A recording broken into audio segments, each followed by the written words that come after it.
같이 말씀 듣기 전에 445장, 새 찬송가 445장, 구찬송가 502장에 있는 태산을 넘어 험곡에 가도 찬양하도록 하겠습니다. 새 찬송가 445장입니다. 태산을 넘어 험곡에 가도 빛 가운데로 걸어가면 주께서 항상 지키시기로 약속한 말씀 변치 않네. 하늘의 영광, 하늘의 영광, 나의 맘속에 차고도 넘쳐 할렐루야를 힘차게 불러 영원히 주를 찬양하리. 캄캄한 밤에 다닐지라도 주께서 나의 길 되시고 나에게 밝은 빛이 되시니 길 잃어버릴 염려 없네. 하늘의 영광, 하늘의 영광, 나의 맘속에 차고도 넘쳐 할렐루야를 힘차게 불러 영원히 주를 찬양하리. 광명한 그 빛 마음의 바다 명령한 천국 바라보고 할렐루야를 힘차게 불러 날마다 빛에 걸어가리. 하늘의 영광, 하늘의 영광, 나의 삶 속에 차고도 넘쳐 할렐루야를 힘차게 불러 영원히 주를 찬양하리. 아멘. 우리 마지막으로 말씀 듣기 전에 구찬송가 184장 그리고 새 찬송가 252장에 있는 나의 죄를 씻기는 다 같이 찬양하도록 하겠습니다.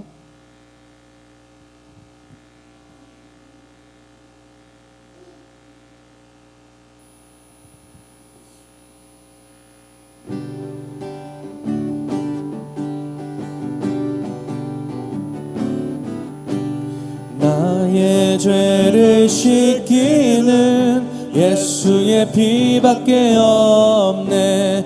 다시 성쾌하기도 예수의 피밖에 없네. 예수의 흘린 피 날 희게 하오니 귀하고 귀하다.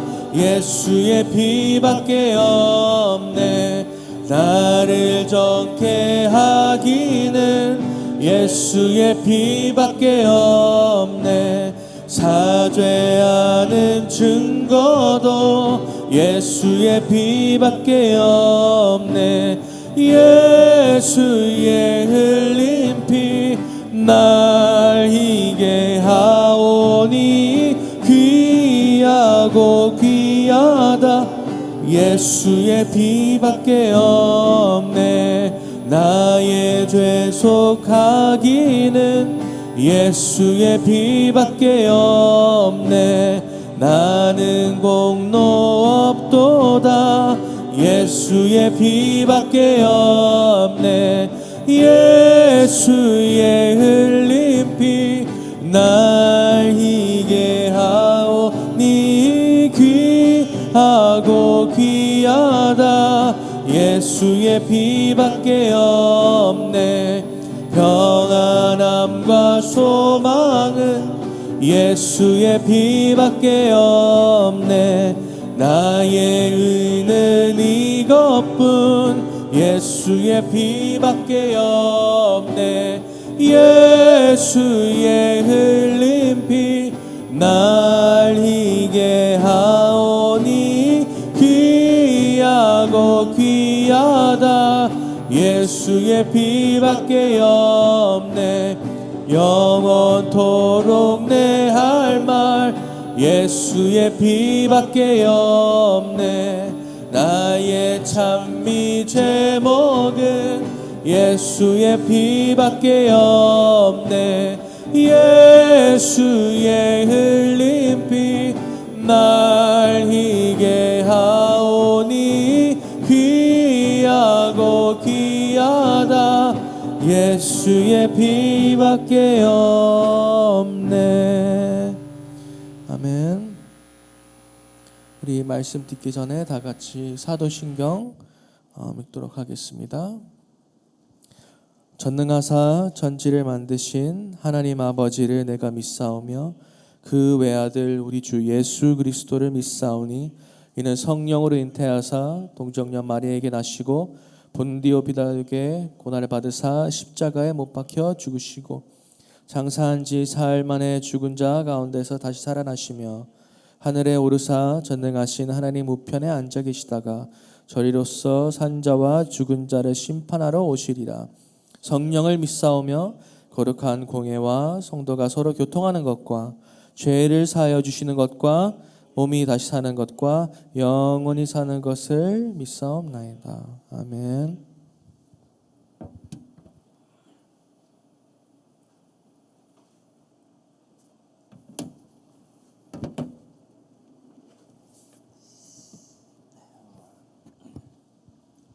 네, 반갑습니다. 우리 하나님 말씀 마태복음 26장 36절에서 46절까지 말씀인데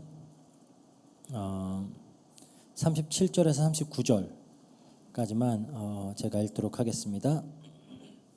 마태복음 26장 37절에서 39절 읽겠습니다. 베드로와 세베대의 두 아들을 데리고 가실새 고민하고 슬퍼하사 이에 말씀하시되 내 마음이 매우 고민하여 죽게 되었으니 너희는 여기 머물러 나와 함께 깨어 있으라 하시고 조금 나아가사 얼굴을 땅에 대시고 엎드려 기도하여 이르시되 아버지여 만일 할만하시거든 이 잔을 내게서 지나가게 하옵소서. 그러나 나의 원대로 마시옵고 아버지의 원대로 하옵소서 하시고. 아멘. 이 본문의 이 사건이 있기 이틀 전에 예수님은 이제 6월절에 인자가 십자가에 못 박힐 것이다, 못 박히기 위하여 팔릴 것이다라고 말씀을 하셨어요. 그리고 이제 이틀이 지나서 그 6월절이 이르렀습니다. 예수님은 마지막 6월절 만찬을 가지신 후에 이제 제자들과 함께 감람산으로 이동하시면서 그들과 대화를 나눴죠. 그게 이제 지난주에 우리가 다뤘던 내용입니다. 대화의 내용이 뭐였죠? 예수님은 곧 십자가에 죽음을 당하실 것이고 제자들은 모두 예수님을 배신하고 흩어질 것이다 라고 그렇게 예언을 하셨어요. 그리고 이제 이때 베드로는 본인은 결코 예수님을 버리지 않을 것이다 호언장담하였고, 이에 이제 예수님은 이날 밤에 닭 울기 전에 베드로는 예수님을 3번 부인할 것이다 이렇게 또 말씀을 하셨습니다. 그러자 베드로와 제자들 모두 예수님과 함께 죽게 되어더라도 예수님을 부인하지 않을 것이다 그렇게 또 다짐을 했어요. 이 대화 이후에 이제 예수님의 무리들은 이 겟세마네라고 하는 곳에 이제 도착을 하는 겁니다. 그 겟세마네는 감람산 자락에 위치한 어떤 동산이에요. 동산인데 예루살렘 성벽 그 동쪽에서 이제 기드론 골짜기를 건너서 이제 위치한 곳이다라고 생각하시면 되고요. 겟세마네는 기름을 짜다라는 의미를 가진 곳입니다. 기름을 짜다. 그래서 감람산 그 말 그대로 올리브가 많이 자라고 있는 올리브산이에요. 올리브산. 그래서 올리브가 많이 자라고 있었고 이제 거기서 수확한 올리브를 기름을 짜내던 곳이 이 겟세마네였다 이렇게 생각하시면 될 것 같습니다. 아마도 그 이름은 나타나지 않지만 예수님을 따르면서 돕던 어떤 한 개인이 소유한 동산이 아니었을까 이렇게 추측을 해볼 수가 있어요. 사실 뭐 이름 모르게 예수님을 이렇게 도왔던 자들이 많이 있죠. 또 그 마지막 유월절 주간에 그 나귀를 내어 주었던 사람도 있었고요. 유월절 만찬의 장소를 제공했던 사람도 있었고, 이렇게 뭐 여러 예수님을 보이지 않는 곳에서 이렇게 돕던 손길들이 있었습니다. 그리고 이제 요한복음에 보면은 이 겟세마네 역시 또 예수님이 가끔 제자들과 모이시던 곳이다라고 기록이 되어져 있어요. 그 예수님은 공생의 기간 적어도 적게는 한 3번에서 5번까지 예루살렘을 방문을 하셨던 것 같거든요. 그러면 그렇게 예루살렘을 가시게 되면 제자들과 함께 모이시던 장소가 또 이 겟세마네가 아니었을까 또 추측을 해볼 수 있습니다. 누가복음에도 예수님이 습관을 따라서 감람산에 가셨다. 그러니까 항상 이제 습관대로 가시던 곳이다. 그래서 예수님이 또 종종 기도하셨던 장소가 이 겟세마네가 아니었을까 그렇게 생각을 할 수가 있습니다. 오늘은 이제 예수님께서 마지막으로 십자가에 달리시기 전에 이 겟세마네에서 기도하셨던 이제 사건을 함께 살펴보도록 하겠습니다.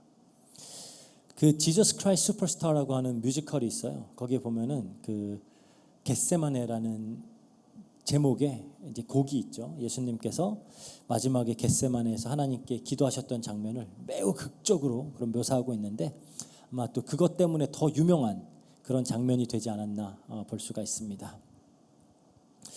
이제 제자들과 함께 겟세마네에 이제 도착을 하셨어요. 예수님이. 그리고 제자들에게 아마 입구쯤이겠죠. 너희들은 여기 앉아 있으라 이렇게 말씀을 하시고는 이제 기도를 하러 가세요. 그러니까 제자들을 두고 이제 동산 안쪽으로 더 깊이 들어가신 거죠. 이때 베드로와 야고보 또 요한을 데리고 들어가십니다. 그러니까 왜 유독 예수님은 베드로와 야고보 요한을 따로 챙겼을까? 이런 의문이 들 수가 있죠. 변화산 사건 때에도 예수님은 이 셋만 따로 데리고 가셨어요. 뭐 여러 가지 추측들이 있을 수 있겠지만 확실한 사실은 변화산 사건과 또 예수님의 겟세마네 기도 역시 누군가는 보고 이를 다른 자들에게 알려줘야 했어요. 그렇죠? 그래서 아마 데리고 가신 게 아닌가. 그 변화산 사건은 예수님의 공생의 기간 중에 예수님의 가장 영광스러웠던 하나님 예수님의 영광이 가장 뚜렷하게 나타났던 사건이죠. 너무나도 영광스러웠기 때문에 제자들은 거의 막 황홀경에 빠져버릴 정도로 그런 사건이었습니다. 그리고 겟세마네 기도는 예수님이 가장 약해지시고 예수님의 인간다우심이 가장 잘 나타났던 사건이에요. 그러니까 베드로와 야고보와 요한 이 셋은 제자들 중에서도 지도자의 역할을 할 자들이기 때문에 이들은 이제 그래서 다른 제자들에게 그리고 초대교회 성도들에게 예수님의 영광과 이 고난에 대해 증언을 해야 됐죠. 그래서 아마 따로 이렇게 데리고 가셔서 보여준 게 아닌가. 물론 오늘 본문을 보면 제자들 계속 졸고 있었기 때문에 아마 이 사건을 부분적으로밖에는 기억하지 못했을 것이다 라는 추측을 들어요. 그래서 아마 예수님이 부활하신 이후에 다시 다 설명을 잘 해주시지 않았을까 그렇게 추측을 해볼 수 있습니다. 어쨌든 이들은 예수님의 십자가 고난과 그 부활의 영광의 증인들로서 하나님이 예수님이 따로 데리고 갔다라고 볼 수 있고요. 이제 동산에 들어가신 예수님이 베드로와 야고보와 요한으로부터도 조금 거리를 두고 더 들어가세요. 그러니까 누가복음에 보면은 돌 던질 만큼의 거리였다. 그러니까 이제 뭐 눈에는 보이지만 조금은 거리가 있는 그런 정도로 더 깊이 들어가셔서 이제 혼자 기도를 하십니다. 마태복음에서는 제자들에게 그냥 앉아 있으라라고 하셨지만 누가복음을 보면 예수님이 제자들에게 유혹에 빠지지 않게 기도해라 그랬어요. 그리고 베드로와 야고보와 요한에게도 나와 함께 깨어서 있어라 그러죠. 이게 흥미로운 사실은 본문 바로 전에 이 베드로와 제자들에게도 이렇게 말씀하셨어요. 그래서 35절에 보면 베드로가 이르되 내가 주와 함께 죽을지언정 주를 부인하지 않겠나이다. 그 모든 제자들도 그렇게 말했다 그래요. 그러니까 제자들이 예수님과 함께 하겠다라고 단언을 한 거예요. 그래서 36절에 겟세마네에서도 예수님이 제자들과 함께 갔다 그러죠. 함께 갔어요.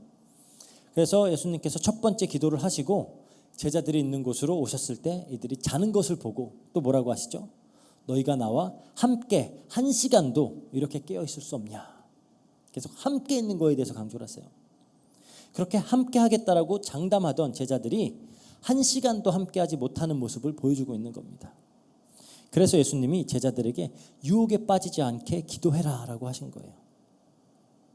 그 베드로와 야고보와 요한에게도 이렇게 말씀하셨죠. 41절에 시험에 들지 않게 깨어 기도하라. 마음에는 원이로되 육신이 약하도다. 그러니까 이 시점에 제자들에게 이 말 유혹과 시험이 뭘까요? 예수님과 끝까지 함께하지 못하도록 하는 거잖아요. 그렇죠? 즉 예수님은 베드로와 제자들이 자신을 부인하고 배신할 것을 알고 계셨지만 그럼에도 이들이 유혹에 넘어가지 않기를, 시험에 들지 않기를 바라고 계셨던 것 같아요. 그래서 그들에게 기도해라라고 한 겁니다. 기도해라. 그래서 그들이 좀 끝까지 믿음을 지켜서 예수님과 함께 할 수 있기를 바라셨던 거예요. 그래서 46절에도 그러죠. 일어나라 함께 가자. 보라 나를 파는 자가 가까이 왔느니라. 그래요. 이렇게 우리는 겟세마네에서부터 자신들의 다짐과는 달리 예수님과 함께 하지 못하는 그런 제자들의 연약함을 보게 됩니다. 그러니까 인간은 결코 자신의 의지와 자기의 힘으로 하나님과 함께 할 수 없어요. 그래서 예수님은 성령님을 보내셔서 함께 하겠다라고 약속을 하시는 겁니다. 인간이 원하고 바란다라고 해서 하나님과 함께 할 수 있는 게 아니에요. 인간에게는 그럴 수 있는 능력이 없습니다. 그래서 하나님 측에서 작업을 하시는 거예요. 그래서 오순절 마가 다락방에서 기도할 때 성령을 부어주시고 강권적으로 오직 은혜로 당신의 백성들과 함께 하시는 겁니다. 근데 이제 조금 의아한 부분이 있어요. 그게 이제 본문에서 이 예수님이 보이시는 그 모습은 좀 우리에게 익숙한 모습이 아니에요. 그렇죠? 뭔가 제자들이 함께 깨어 있어 주기를 바랄 만큼 굉장히 좀 연약해져 있는 그런 모습을 지금 보이고 계십니다. 우리 37절에서 38절 보면은 베드로와 세베대의 두 아들을 데리고 가실새 고민하고 슬퍼하사 이에 말씀하시되 내 마음이 매우 고민하여 죽게 되었으니 너희는 여기 머물러 나와 함께 깨어 있으라. 그래요. 그러니까 지금 십자가 죽음을 앞두고 고민하고 슬퍼하고 계세요. 그러니까 고민돼 죽겠다 그래요. 너무 고민이 돼서 죽겠다. 조금 더 좀 담대하게 믿음으로 순종하면서 거뜬히 좀 죽음을 맞이하는 그런 모습을 보이셨다면 조금 더 멋있지 않았을까요? 교회사를 살펴보더라도 어떻게 보면 육체적으로는 더 예수님보다 극심한 고통을 겪었지만 그래도 굳센 믿음으로 그런 화형까지도 당했던 폴리캅 같은 그런 사람들도 있잖아요. 그러니까 왜 예수님은 이토록 고민하고 슬퍼하셨을까요? 무엇 때문에 그토록 괴로우셨을까요? 그러니까 잔을 옮겨달라고 기도하실 때 누가복음의 기록을 보면 너무 간절히 기도를 하셔서 땀이 핏방울같이 되었다 그래요. 이게 누가의 기록이 너무 과장된 거 아닌가라고 할 수도 있지만 정말로 극심한 스트레스와 어떤 두려움에 빠지면은 그런 땀샘 근처의 혈관들이 터져서 땀과 피가 섞여서 나올 수 있다 그래요. 그거를 이제 현한증이라 그러더라고요. 혈한증. 영어로는 이제 헤마티드로시스라고 하는 굉장히 희귀한 어떤 증상이라고는 하는데 특히 막 전쟁을 겪고 있는 그런 군인들이나 혹은 막 극심한 우울증을 겪는 사람들에게 가끔씩 나타날 수 있는 그런 증상이다 그래요. 그러니까 예수님이 지금 내가 고민되어서 죽겠다라고 할 때 정말 죽을 것 같았던 거예요. 너무 막 죽을 것 같았던 겁니다. 그러니까 우리가 기억해야 될 사실이 있죠. 예수님은 100% 하나님이시지만 또 100% 인간으로 이 땅에 오셨어요. 이게 어떻게 말이 되냐라고 묻으면 뭐 알 수 없습니다. 이건 신비의 영역이에요. 유한한 인간이 이해할 수 있는 영역은 아닙니다. 그냥 믿음으로만 접근할 수 있는 거예요. 하지만 예수님은 온전한 인간으로 이 땅에 오셨고 인간이 경험할 수 있는 모든 연약함을 몸소 다 느끼셨습니다. 체험하셨어요. 예수님도 배고프셨고 예수님도 목 마르셨고 피곤하셨고 고통도 느끼셨습니다. 인간이 받을 수 있는 모든 시험을 다 받으신 분이에요. 그래서 히브리서 4장 15절에 이렇게 말하죠. 우리에게 있는 대제사장은 우리의 연약함을 동정하지 못하실 이가 아니요 모든 일에 우리와 똑같이 시험을 받으신 이로되 죄는 없으시리라. 그러니까 왜 하나님이신 예수님이 이렇게까지 하셔야 됐을까요? 온전히 인간이 되어야지만 하나님 앞에 인간을 대표할 수 있기 때문이에요. 그러니까 연약한 인간이 되어야 인간의 죄와 그의 죄의 대가인 사망을 대신할 수 있습니다. 막 신적 능력을 발휘해서 인간의 고통, 이 연약함을 그리고 고통을 전혀 체험하지 않고 쉽게 죄의 대가를 치른다면 그건 진정한 대속이 될 수가 없는 거예요. 그래서 100% 인간의 몸을 입고 인간으로서 이 땅을 거니신 겁니다. 그래서 겟세마네에서 기도하시는 이 본문은 예수님의 공생애를 통틀어서 그분의 인성을 가장 잘 보여주고 있는 장면이에요. 인성을. 그렇다면 이제 예수님은 무엇이 그토록 괴로우셨을까? 우리가 이걸 이제 생각을 해봐야 되겠죠. 무엇 때문에 무엇이 그분을 정말 죽을 듯이 고민하고 슬퍼하게 한 걸까요? 물론 이제 곧 예수님은 십자가를 지시고 극심한 육체의 고통을 겪게 될 거예요.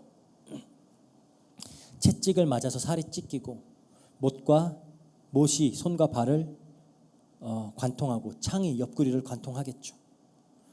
꽤 오래전에 나온 영화 중에 그 Passion of Christ라고 아마 다 아실 거예요. 예수님께서 이제 당하신 그 고난을 너무 사실적으로 묘사를 해서 이게 너무 잔인해서 저는 그 끝까지 보지 못하고 그냥 극장을 나왔던 그런 기억이 있습니다. 이게 막 이렇게 막 속이 안 좋더라고요. 너무 막 피가 튀고 살이 뜯기고 막 이런 게 너무 그래픽하게 보이니까 어쨌든 그래서 보통 이게 십자가에 달리면은 그래도 꽤 오랜 시간을 버텨요. 버티기 때문에 나중에는 다리 뼈를 부러뜨려서 이렇게 다리 힘으로 몸을 들어 올리지 못하게 해서 이 횡격막이 기도를 압박해서 질식해서 죽도록 그렇게 이제 했거든요.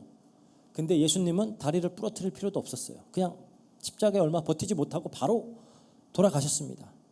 그러니까 예수님은 이 당하실 고통이 어떤 것인지를 미리 알고 계셨기 때문에 굉장히 괴로우셨을 수도 있어요. 하지만 그 이유만은 아니었을 겁니다. 왜냐하면 사실 육신의 고통으로만 치자면 예수님이 십자가에서 당하신 죽음보다 더 고통스러운 죽음을 당한 그런 믿음의 선배들이 있어요. 그렇죠? 아까도 말했듯이 폴리캅까지 화형이 사람이 느낄 수 있는 가장 극한의 고통이 이제 불에 타는 거라 그러거든요. 뭐 그런 경험도 한 사람들이 있기 때문에. 근데 예수님의 입장에서 더 큰 고통은 아버지 하나님과의 단절입니다. 아버지 하나님과의 단절. 예수님의 죽으심은 인간의 죄에 대한 하나님의 심판이죠. 심판이란 것은 궁극적으로 하나님으로부터의 단절이에요. 하나님은 모든 인간의 생명의 근원이시죠. 그래서 그분과 연결되어 있을 때만 그제야 우리가 살아있다라고 할 수 있는 거예요. 그래서 지옥은 다른 게 아닙니다. 하나님으로부터 완전히 단절된 게 지옥이에요. 그러니까 인간에게도 그렇다면 예수님께는 과연 어땠을까요? 예수님은 하나님과 하나이신 분입니다. 요한복음 10장 30절에 나와 아버지는 하나이니라 예수님이 그러셨죠. 그래서 성자 예수님은 성부 하나님과 온전한 사랑으로 연합되어 있으신 분이에요. 존재의 모든 영역이 아버지와 유기적으로 다 연결이 되어 있습니다. 그래서 같은 마음을 갖고 계시고 같은 생각을 갖고 계시고 같은 뜻을 같은 의지를 갖고 계세요. 그러니까 예수님의 말씀을 빌어서 이 관계를 표현하자면은 서로가 서로 안에 거하는 그런 관계입니다. 그러니까 어떻게 표현할 수 있는 가장 친밀한 관계죠. 요한복음 10장 38절 후반부에 보면 그러면 너희가 아버지께서 내 안에 계시고 내가 아버지 안에 있음을 깨달아 알리라 그래요. 내 안에 너 있고 내 안에 나 있다. 그러니까 너는 나고 나는 너다. 그럴 정도의 관계라는 거예요. 근데 예수님께서 십자가에 돌아가실 때 뭐라고 부르짖으셨죠? 엘리 엘리 라마 사박다니. 나의 하나님 어찌하여 나를 버리시나이까. 그러니까 아버지로부터 완전히 버림을 받으신 거예요. 그 마가복음 14장 36절에 보면 예수님이 이거는 이제 그 겟세마네 기도인데 하나님께 이렇게 부르짖어요. 아빠 아버지여, 아버지께서 모든 것이 가능하오니 이 잔을 내게서 옮기옵소서. 하나님을 아빠라고 친밀하게 부르시던, 오늘 본문에서는 예수님이 나의 아버지요 그래요. 나의 아버지. 성경 전체에 나의 아버지라고 처음 하는 건데, 그렇게 아빠라고, 내 아빠라고 할 수 있었던 분이 이제 나의 하나님이라고 부르짖을 수밖에 없는 그런 상황이 되신 거예요. 그게 너무 괴로우셨던 겁니다. 아버지로부터의 단절. 또 예수님은 죄가 없으신, 온전히 거룩하신 분이죠. 그런데 죄가 없으신 분이 인간의 모든 죄를 다 대신 짊어지셔야 했어요. 그러니까 우리처럼 원래 죄가 있었던 상태에서, 이미 죄가 익숙하고 친근한 상태에서 더 큰 죄를 뒤집어 써도 굉장히 억울하잖아요. 그렇죠? 굉장히 억울해요. 아이들 키워보면은 제일 괴로워할 때가 억울할 때더라고요. 억울할 때. 즉 자기가 뭐 하지 않은 일 때문에 혼이 나거나 오해를 받을 때 굉장히 억울해하죠. 특히 저희 다은이가 여기 없는데, 다은이는 억울한 걸 못 참아요. 막 정말 통곡을 하면서 울면서 너무 억울하다고 막 계속 그래요. 근데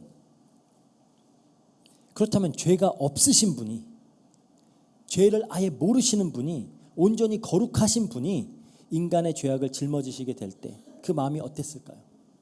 그러니까 마치 우리가 가장 깨끗하고 고급스러운 새 옷을 처음 입고 나갔는데 오물을 뒤집어 쓰게 될 때, 그것도 막 굉장히 기분 나쁠 거 아니에요. 그거와는 비교도 할 수 없는 그런 어마어마한 영적인 고통이 있었던 거죠. 모든 종류의 그런 악과 부패와 불의와 배신과 폭력과 막 음란과 살인과 거짓과 하나님에 대한 반역과 모든 온갖 더러운 죄가 다 예수님께 그냥 전가가 돼버린 거예요. 죄를 모르시는 분한테. 그러니까 모든 시대를 살아갔던 모든 인간의 모든 죄가 다 예수님께 덮어 씌워진 겁니다. 그러니까 인간이라면 감히 상상조차 할 수 없는 그 무게의 죄를 홀로 짊어지신 거예요. 그리고 단순히 죄를 짊어지기만 한 게 아니라 본인의 존재 자체가 죄가 돼버렸습니다. 고린도후서 5장 21절에 그러죠. 하나님이 죄를 알지도 못하신 이를 우리를 대신하여 죄로 삼으신 것은 우리로 하여금 그 안에서 하나님의 의가 되게 하려 하심이라. 죄를 알지도 못하는 분이 죄가 돼버렸어요. 아버지 하나님이 가장 사랑하시던 독생자가 하나님이 가장 경멸하고 미워하시는 죄가 돼버린 거예요. 그러니까 거룩하신 하나님의 아들이라는 정체성 자체가 부정당해버리는 겁니다. 아버지 하나님은 거룩하시기 때문에 예수님이 하나님의 진노의 대상이 되어버린 거예요. 하박국 1장 13절에 이렇게 얘기합니다. 하나님은 주께서는 눈이 정결하심으로 악을 참아 보지 못하시며 패역을 참아 보지 못하시거든. 하나님이 참아 쳐다볼 수도 없는 그런 존재가 돼버린 거예요. 그러니까 예수님은 너무 괴로우셨던 겁니다. 정말 죽을 것 같은 너무 극심한 슬픔과 스트레스와 공포를 지금 느끼고 계시는 거예요. 어쩌면은 아마 몸소 십자가 고통을 겪으셨던 그 시간보다 이 시간이 더 괴로우셨을 수도 있어요. 그러니까 누가복음의 기록처럼 천사가 와서 도와줬어야 했을 만큼 100% 인간으로서 인간의 모든 연약함과 어떤 두려움과 공포심을 가지고 예수님은 이 본문에 기도를 하고 계시는 겁니다. 그럼 우리가 이 기도를 좀 살펴볼게요. 먼저 지금 예수님이 기도하시는 이유가 뭘까요? 예수님이 이미 함께 있던 베드로와 야고보, 요한에게 이렇게 말씀하셨죠. 시험에 들지 않게 깨어서 기도해라. 마음에는 원이로되 육이 약하도다. 제자들에게 깨어 있으라고 하신 이유가 이들이 시험에 들지 않게 하기 위해서였다. 그렇다면 예수님도 시험이 들지 않기 위해서 지금 기도하고 계셨구나라고 우리가 생각해 볼 수 있어요. 100% 인간으로 이 땅에 오셨기 때문에 인간이 당할 수 있는 모든 시험을 다 당하셨습니다. 우리가 잘 알듯이 예수님이 공생의 사역을 시작하셨을 때에도 사탄이 예수님을 시험했었죠. 그것도 3번. 아마 본문에서 예수님이 3번 기도하신 이유도 아마 다시 사단이 3번을 강하게 시험하지 않았나? 뭐 그렇게도 볼 수가 있고요. 어쨌든 사탄이 시험을 한 겁니다. 근데 그 시험이 뭐였을까요? 39절에 조금 나아가사 얼굴을 땅에 대시고 엎드려 기도하여 이르시되 내 아버지여 만일 할만하시거든 이 잔을 내게서 지나가게 하옵소서. 그러나 나의 원대로 마시옵고 아버지의 원대로 하시옵소서. 즉 인간 예수님에게는 하나님이 원하시는 것과 대치되는 다른 원하는 것이 있었다라는 거예요. 그렇죠? 그리고 사탄이 그 틈을 비집고 들어와서 예수님을 시험을 했던 겁니다. 예수님이 원하는 게 하나님과 원하는 것과 다르니까 그거를 비집고 들어와서 지금 시험하고 있는 거예요. 그렇다면 그 예수님이 원하시던 게 뭘까요? 사탄이 예수님을 처음 시험했을 때 뭘 가지고 시험했었죠?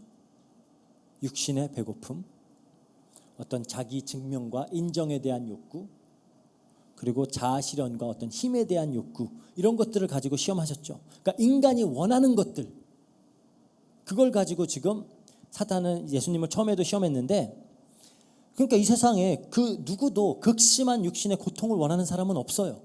그렇죠? 누가 육신의 극심한 고통을 원합니까? 그리고 가장 친밀한 대상과의 완전한 단절을 원하는 사람도 없어요. 너무 슬프잖아요. 그리고 타인의 죄를 억울하게 책임져야 하는 그런 일들을 원하는 사람은 하나도 없습니다. 모든 인간은 육신의 어떤 안녕과 편안함을 원하죠. 사랑하는 사람들과의 친밀한 관계 속에 있고 싶어 합니다. 그 정당한 대우를 바라길 원해요. 그게 잘못됐다라는 게 아닙니다. 당연히 그래야죠. 하나님의 구원 계획 안에서 이 시점에서는 이것이 하나님의 뜻과 대치되고 있었던 거지 그게 잘못됐다라는 건 아니에요. 즉 예수님은 지금 억울하게 남의 죄 때문에 극심한 고통을 당하면서 죽는 게 싫으셨던 거예요. 하나님의 진노의 대상이 되어서 하나님과 단절되는 것을 원치 않으셨던 겁니다. 그러니까 인간 예수님이 원하시는 바는 이런 걸 원치 않아요. 그런데 하나님의 뜻은 뭘까요? 그럼 하나님의 뜻. 이사야서 53장 10절에서 11절 볼게요. 여호와께서 그에게 상함을 받게 하시기를 원하사 질고를 당하게 하였은즉 그의 영혼을 속건 제물로 드리기에 이르면 그가 씨를 보게 되며 그의 날은 길 것이요 또 그의 손으로 여호와께서 기뻐하시는 뜻을 성취하리로다. 그가 자기 영혼에 수고한 것을 보고 만족하게 여길 것이라. 나의 의로운 종이 자기 지식으로 많은 사람을 의롭게 하며 또 그들의 죄악을 친히 담당하리로다. 그러니까 하나님의 뜻은, 하나님이 원하시는 것은 예수 그리스도가 상하고 질고를 당해서 씨를 보는 겁니다. 즉 새로운 하나님의 백성들이 탄생되게 되는 거예요. 예수님의 질고를 통해, 고난을 통해 새로운 하나님의 백성들이 탄생되게 하는 그 일을 하나님은 원하셨어요. 그러니까 죄로부터 대속받고 하나님의 심판으로부터 자유로워진 성도, 즉 교회를 탄생시키는 일을 원하셨던 겁니다. 그리고 그들을 의롭게 하는 일, 그걸 원했던 거죠. 그러니까 우리가 구원의 서정로 얘기를 해보면은 태초부터 구원하시기로 작정하신 이들에 대한 중생과 칭의, 이걸 원하셨던 거예요. 그래서 하나님은 예수님을 대속물로 내어 주신 겁니다. 사도행전 2장 23절에 그래요. 그가 하나님께서 정하신 뜻과 미리 아신 대로 내어준 바 되었거늘, 그러니까 뜻대로 하나님께서 정하신 뜻대로 된 거예요. 내어준 바 되었거늘 너희가 법 없는 자들의 손을 빌려 못 박아 죽였으나. 그러니까 이렇게 인류 구원을 향한 하나님의 뜻과 인간의 육체를 입고 십자가의 고난을 받아야 했던 예수님의 뜻이 서로 대치하고 있었던 거예요. 예수님은 그러니까 육체가 원하는 것과 하나님의 뜻 사이에서 지금 갈등을 하고 계시는 겁니다. 그래서 이 잔을 내게서 지나가게 하옵소서. 그래. 그래서 지나가다라는 단어를 사용한 게 굉장히 흥미로운데 70인역에 보면 70인역은 그 구약 성경 히브리어 성경을 헬라어로 번역한 거죠.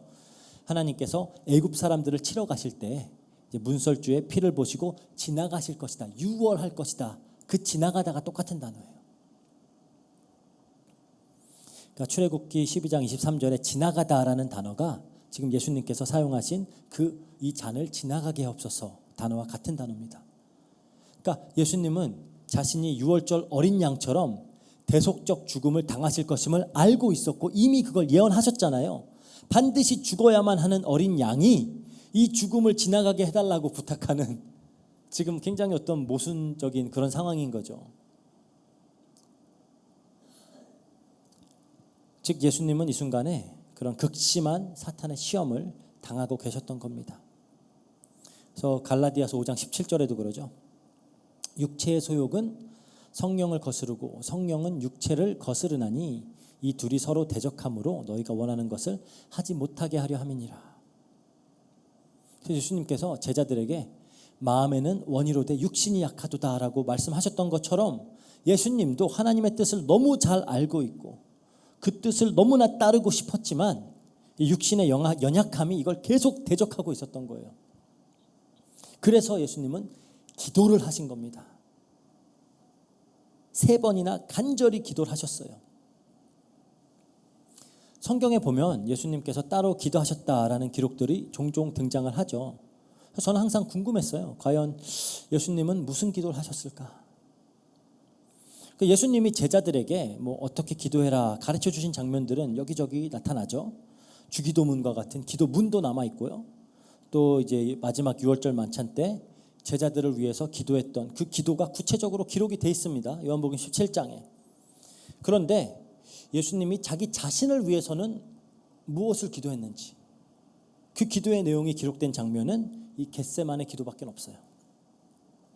그리고 그 기도의 핵심은 딱 한 문장으로 정리됩니다. 나의 원대로 마시옵고 아버지의 원대로 하옵소서. 예수님의 두 번째 기도, 세 번째 기도도 마찬가지였어요. 42절 두 번째죠. 다시 두 번째 나아가 기도하여 이르시되 내 아버지여 만일 내가 마시지 않고는 이 잔이 내게서 지나갈 수 없거든 아버지 원대로 되기를 원하나이다. 지금 보통 이제 성경에서 잔은 이제 하나님의 진노와 심판을 의미하죠. 잔을 마신다라는 거 심판을 당한다라는 거예요. 이걸 마시는 것이 아버지의 뜻이라면 그대로 되기를 구하고 있는 겁니다. 세 번째도 같은 말씀으로 기도했다. 이렇게 이제 기록이 돼 있어요. 즉 예수님의 기도는 항상 이 자리로 수렴되고 있는 겁니다. 항상 아버지의 뜻대로 하옵소서. 이게 기도의 목적인 거예요. 나의 연약한 육체가 원하는 것에서 방향을 틀어서 아버지의 뜻과 일치하도록 하는 것. 이걸 우리의 힘으로 능히 할 수 있다면 기도가 필요 없겠죠. 하지만 우리는 할 수가 없어요. 우린 너무나 연약합니다. 마음이 원해도 육신이 연약해요. 육체의 소욕이 끈질기게 하나님의 뜻을 거부하고 대적해요. 그래서 기도하는 겁니다. 나의 뜻이 하나님의 뜻과 일치할 수 있도록. 당장 내가 원하는 상황대로 되지 않더라도 하나님이 더 옳고 하나님이 더 선하심을 인정하고 그 뜻에 순종할 수 있게 되도록 우리는 기도하는 거예요. 그러니까 예수님은 그 겟세마네 고난을 통해서 어떤 순종의 본을 보이신 거죠. 히브리서 5장 7절에서 9절입니다.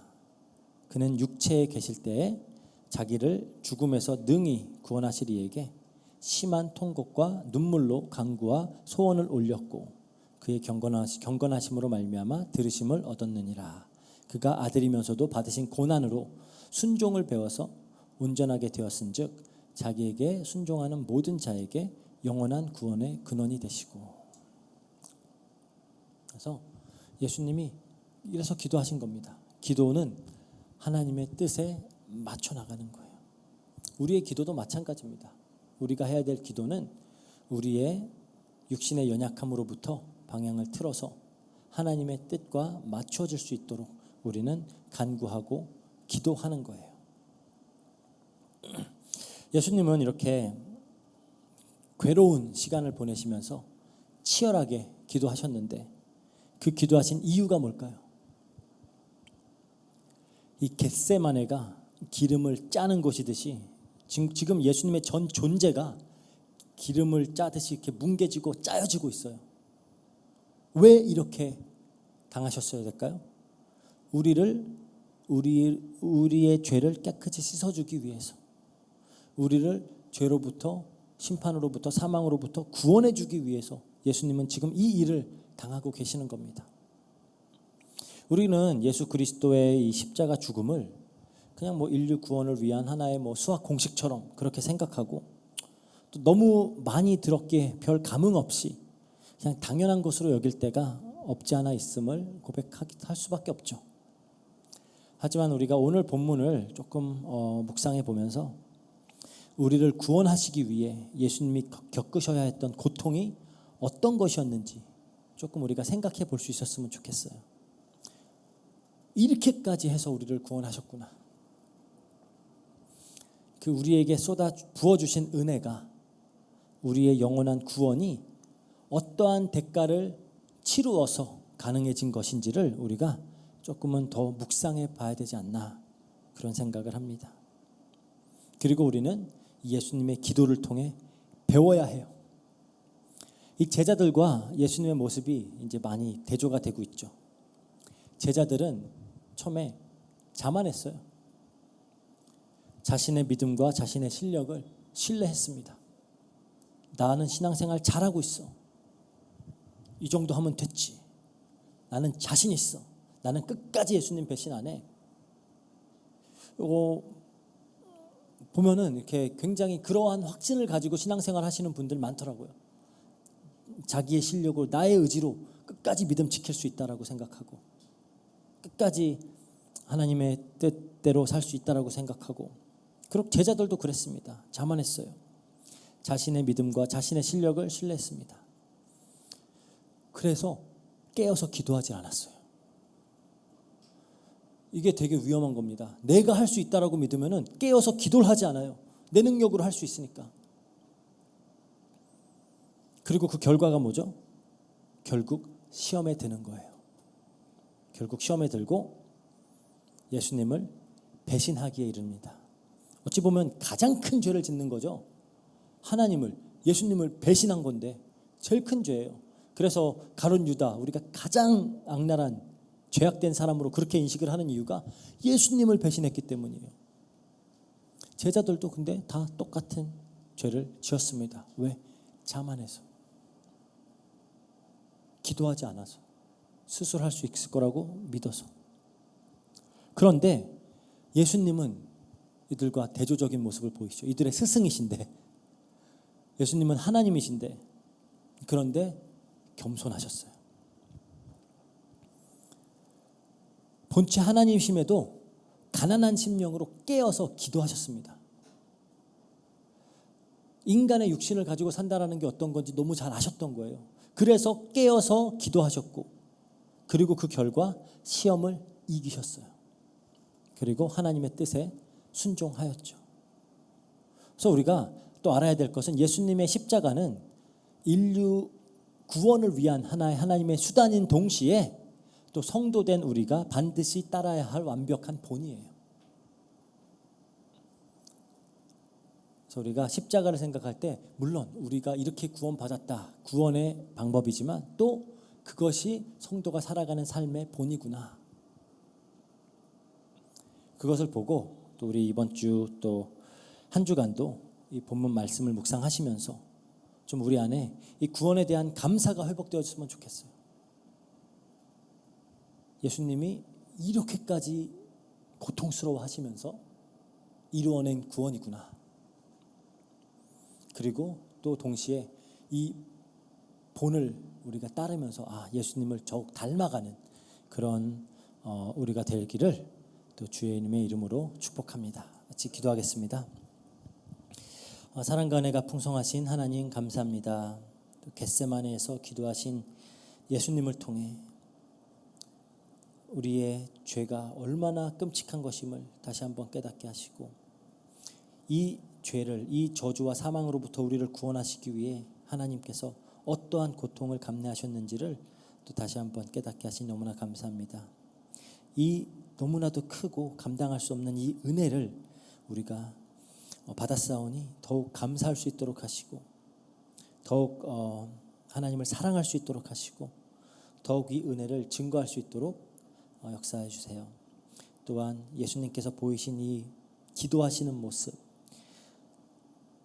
순종하시는 모습, 이것이 우리에게 본이 되어서 또 우리가 이 땅을 하나님의 백성으로 살아가며 하나님께 순종으로 영광 돌리며 또 예수 그리스도를 본받는 삶 살아갈 수 있도록 주님이 역사해 주세요. 감사드리며 모든 것 우리 주 예수 그리스도 이름으로 기도합니다. 아멘. 네. 광고 있습니다. 계속해서 이제 저희 가정 방문 진행하고 있습니다. 지난주에도 우리 그 알브렉 가정 감사하게 또 우리 메이 선생님 교회 나오셨는데 또 우리 그 아이비 목사님 그 친척 언니들도 만나고 했어요. 그래서 계속해서 기도해 주셔서 우리 가정 방문을 통해서 더 많은 우리 교인 가정들이 함께 예배 축복 누릴 수 있도록 기도 부탁드리고요.